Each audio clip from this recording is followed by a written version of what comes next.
Hi everyone. So the topic for today's discussion is fixatives. So certain common fixatives used in histopathology and cytology. Okay.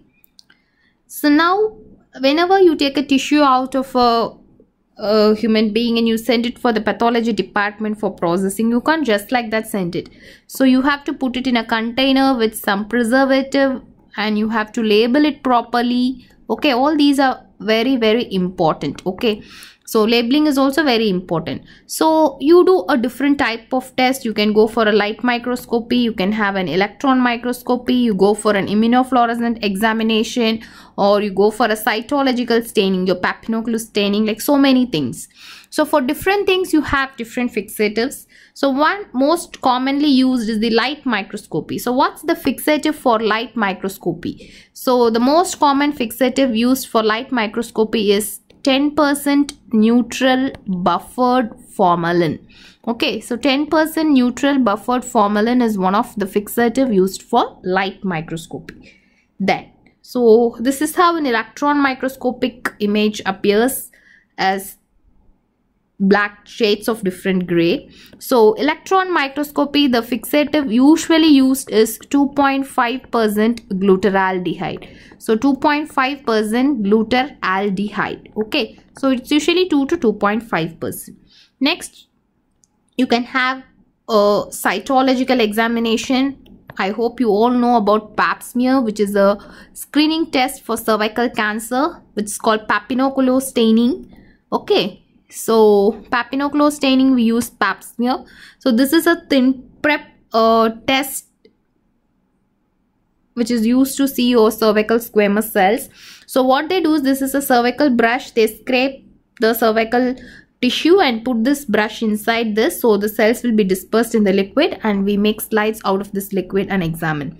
So the fixative used for pap smear is 95% ethanol. So it's 95% ethanol. So these are the common fixatives used. Okay, so you should be very familiar with certain things and most commonly asked things.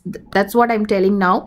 So the fixative for light microscopy is 10% neutral buffered formalin. For electron microscopy, it's 2.5% or 2 to 2.5% glutaraldehyde. For papinoculus staining, especially for pap smear, we use 95% ethanol as fixative. So these are the common fixative.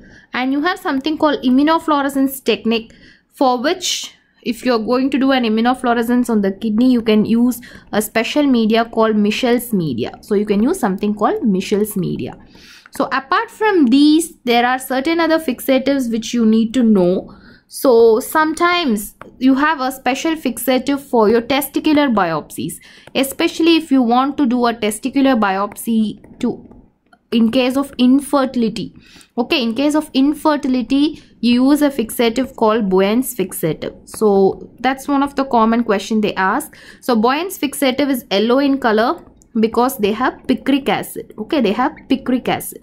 So if you want to do a testicular biopsy, or if you remove the testis for any tumor, please remember, in that case it's not Boyen's fixative, it's just 10% neutral buffered formalin, because in testicular tumors you need to do certain tests called immunohistochemistry, so for which the ideal fixative is 10% neutral buffered formalin. In case if you're doing a testicular biopsy for infertility, you can go for a Boyen's fixative. So these are the common things which are asked for light microscopy, electron microscopy, pap smear, immunofluorescence, testicular biopsy. In case of infertility, you go for a Boyen's fixative. There are few more fixatives we'll discuss later at some point of time.